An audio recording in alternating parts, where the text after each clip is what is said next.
So, months ago, I asked you guys if you'd be interested in some of this content, and a lot of you said yes.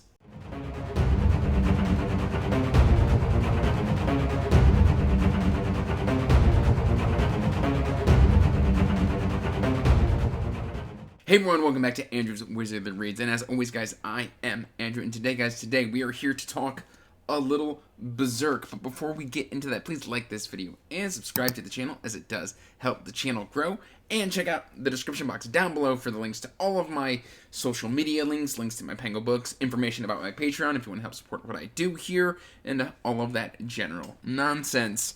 And without any real further ado, let's jump into this non-spoiler review of this first volume of Berserk, the deluxe edition, and just kind of my general thoughts and feelings on how I felt about this. Now, I read this about a month ago, and I've just been kind of sitting here stewing in my thoughts. Now, before I progress any further, I am mainly a self-pub book review channel. However, I do occasionally want to do some sort of manga review, so this is not going to be the main theme of the channel. This is just going to be the occasional video. But Berserk, what did I feel about it? Did I like the art style? Did I like the story? Did I like the themes? Did I like the characters?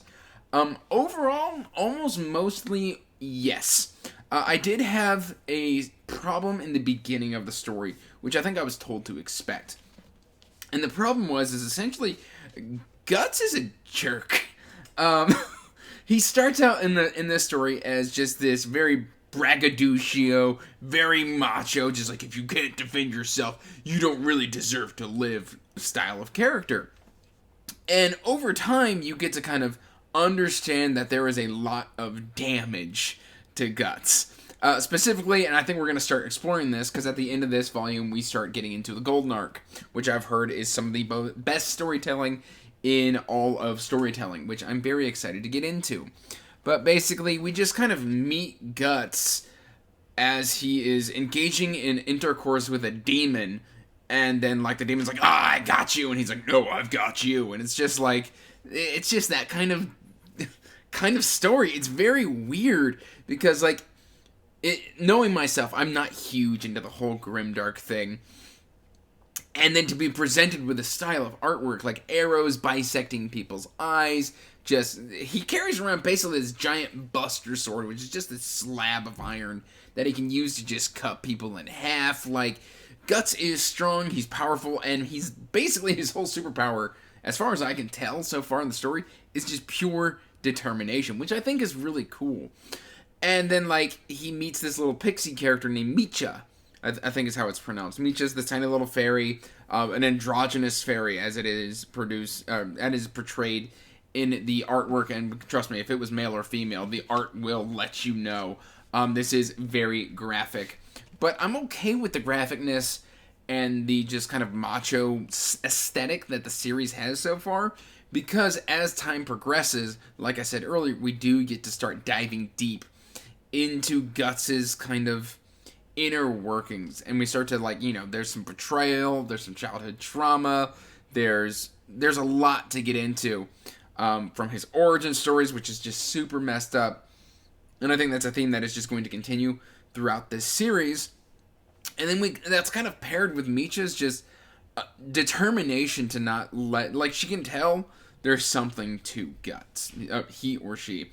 I don't remember if gender is mentioned with Micha, but Micha is just determined to kind of get to know Guts, despite the fact that Guts keeps telling Micha to piss off. Like, he's just like, hey, go away. And Micha doesn't want to do that. Like, Micha will get angry at Guts because, he's a jerk. And we kind of come to think of Guts as just, oh, he's a jerk. And he's also kind of calculating. Like, he will do things, and he will say things that are very triggering initially. And then you're like, well, he does have a small point here. Like, if 90% of what you said was wrong, 10% of what you said makes sense, and then he will act on that 10%. Meanwhile, you're looking at the other 90% going, why did you do that? It's fascinating, and I can't wait to see how Guts is going to progress as a character. And the themes of the story so far is just such trauma and these exploration of, like, demon lords, higher demon lords, The fact that he's like haunted, he's got this mark on his neck that like attracts demons or something. Like he's supposed to be some sort of demon sacrifice, which I haven't fully gotten into yet. But he is just hell bent on tracking down these demons and killing them. And no matter what it takes, like they will smash him about. He will be bloody and broken. And there's just so much, like he'll just be falling apart to where any human would be just a puddle of goo on the floor. And then he just gets mad and through sheer will force and willpower will pick himself up and just swing his sword that last time, and it's probably going to do the trick. He's just ungodly strong, ungodly fast, and just bullheaded as all get out, which I think pairs very nicely with Micha.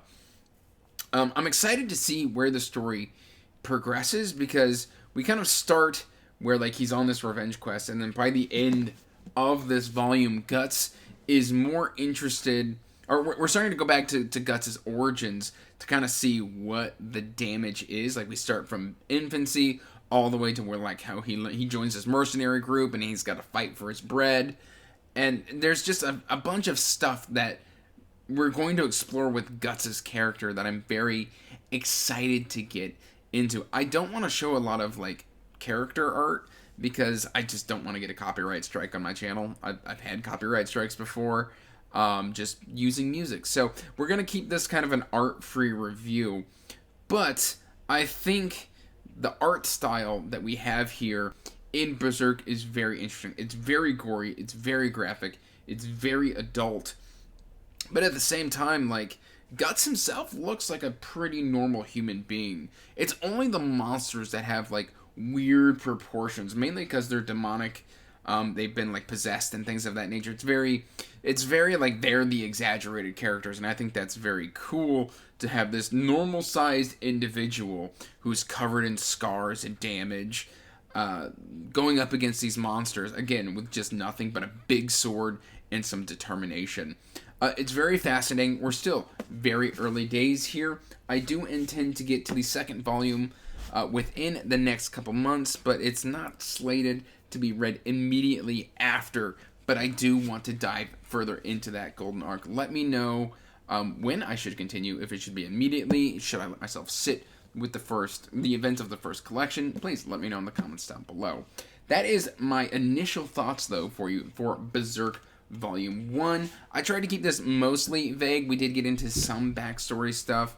It's not full-on spoilers, but yeah, there is a lot to dive into. Let me know if you want me to do a more spoiler-esque discussion, and I would probably be more than happy to do so. That's all I've really got for you. Until next time, guys, peace out. Stay magical. Bye. And as always, I want to give a huge thank you to my patrons.